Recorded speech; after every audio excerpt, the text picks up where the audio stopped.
Alright, so today we're diving into a really useful prompt where we can utilize ChatGPT to basically find a product people will actually pay for.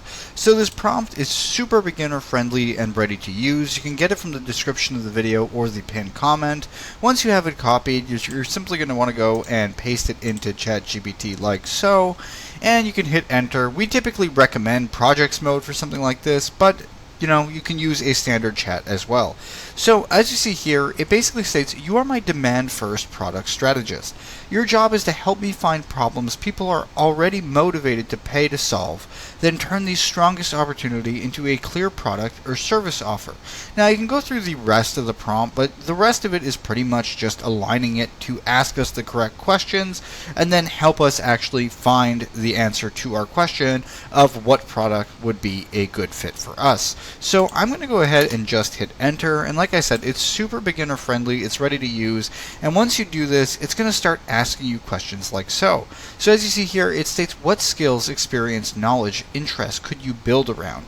List as many as you want. So by doing this, we're actually going to help ChatGPT understand what we have to offer and help us find a product that would make sense. So once again, it's going to ask a series of questions here, and I recommend answering as descriptively as possible with as much information as possible. That way ChatGPT actually gets an understanding of what we're trying to do, and it's just better overall for the prompt to get the most out of it. So I'm going to go ahead and answer all of these intake questions super quickly. That way I'm not spending the entire video going one by one, but we'll go over them one by one super quickly and then just look at the results of what it actually produces. That way this is a quicker process. So I will be right back. Alright, so I answered the intake questions as generally as possible, and I went around saying, things that we've used in other videos just to see what it would do. Now, take note, like I said, I was very general, I wasn't extremely descriptive. I was just doing this to see what we get from it with the most basic answers. So when you're answering it, try and be a bit more descriptive, add more detail, that way you'll get more than even this, but we're just trying to see the baseline here. So it asks, what skills, experience, knowledge, or interests could you build around? List as many as you want. So I just said I understand tech and AI, recovered from anxiety, and understand all of the principles for recovery.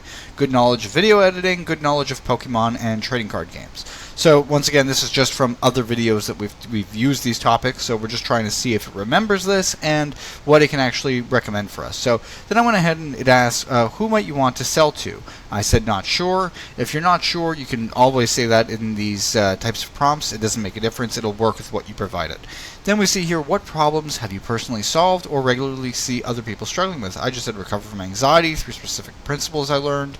I can help people do the same. I can teach people basic AI info and tech info. I can talk about Pokemon trading card games. Then it asks, where do these people currently look for help? I just said all of the above because it lists a few options. I just said all of the above so we can move forward. It asks, what kind of products are you willing to sell? I went with I and just said open to anything, but it gives you a whole list of suggestions what you can pick if you'd like. Then we see, what price range would you prefer to sell in? I went ahead and said not sure, but you can also make a decision there. How quickly do you want to create and launch it? I just said for 30 days, but you can do for longer, shorter, it's up to you. Next it asks, what audience or distribution do you already have? I said none. What resources and constraints do you have? I just said time and money, because that's the most common issues with anyone starting up a business. And then, are there any industries, claims, customers, or product types you want to avoid? I said no. So then it went ahead and actually started to develop us a concept for a product we could be selling. So what your answers reveal. It goes, your strongest assets are first-hand anxiety and DPDR experience, ability to explain recovery principles from lived experience, beginner-friendly AI tech knowledge, Pokemon, etc. So it goes over everything. Then it says that evidence already available. Then it goes over exactly what we provided and what it thinks would be the best niche. So it goes on to anxiety. Then it asks for beginner AI products as a secondary and Pokemon as a third, despite it being hot right now. Then it goes with more assumptions requiring validation, that anxiety and will pay you specifically, etc., telling us what exactly we need to verify would actually work out if we were to do this opportunity. Then 15 demand first opportunities. So for instance, an anxiety driven whatever recovery roadmap, and it gives us what that would work. So if we don't do this, it gives us the stop checking 14-day reassurance reduction workbook. what could I do today, and just everything that we can actually work with for the specific niche that we discussed. Then it goes into the other niche, like for instance ChatGPT starter system for non-technical adults. This is another product we can sell. But as you can see, the first thing it recommended was some sort of anxiety recovery roadmap for our niche, because that would be, I guess, the most profitable given our recommendations here, or our what we told it that we can actually do. So it continues and gives us all kinds of different options. It gives us 15 total options, and then it goes ahead and actually scores them now. So it'll tell us why these would actually be good in terms of, as you can see here, for risk. 10 means lower risk. The overall score is the average of all 10 categories. Then it goes over opportunity. It tells us what it is.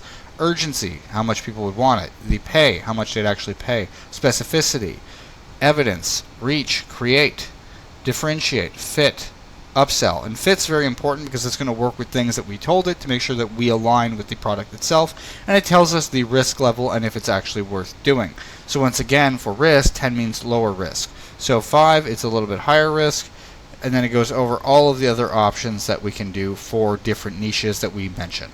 So top 5, once again, it goes over anxieties, as that's the strongest one for us. Strongest low risk option, stop checking out 14-day reassurance reduction workbook.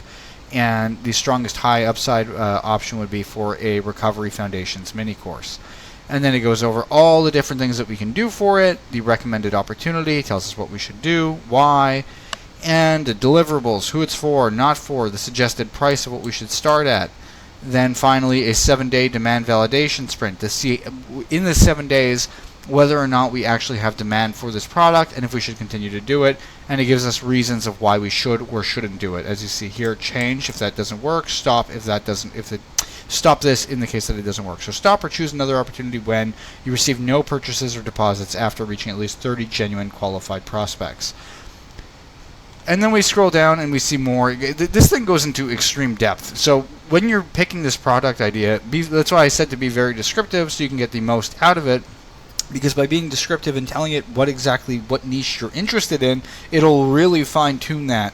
And you don't want to be doing this for niches you're not interested in or that you wouldn't actually want to be doing. So be very specific when doing it. So as we see here, it continues on with community research prompts, and it goes over certain things that we can do for like for instance, what part of DPDR recovery advice has been the most confusing or contradictory for you?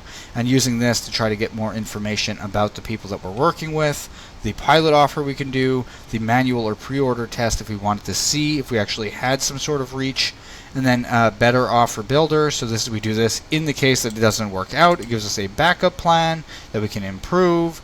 And it goes on and on and on and on and on, as you can see. So like this thing is going to really go into depth of a product. So once again, just answering as descriptively as possible, you'll get the absolute most from this.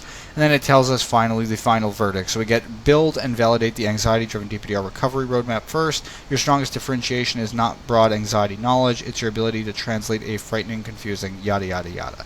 Anyway, and it tells us what to do. So once again, all you need to do is copy the prompt from the description of the video or the pinned comment. Once you have it, just paste it into ChatGPT, hit enter, answer all of those questions as descriptively as possible, and you're going to get a hell of a plan to start a small business or some sort of product or offer. I mean, whatever it is that you guys put in. Like I said, this goes into depth, as you can see here. It goes pretty deep. This prompt is really useful for creating a fresh product from scratch just by telling it what you are interested in, what you can do, what you can't do, and that's about it. So once again, it's in the description of the video or the pinned comment. Hopefully you guys found this video helpful. If you did, please like and subscribe, and have a nice day.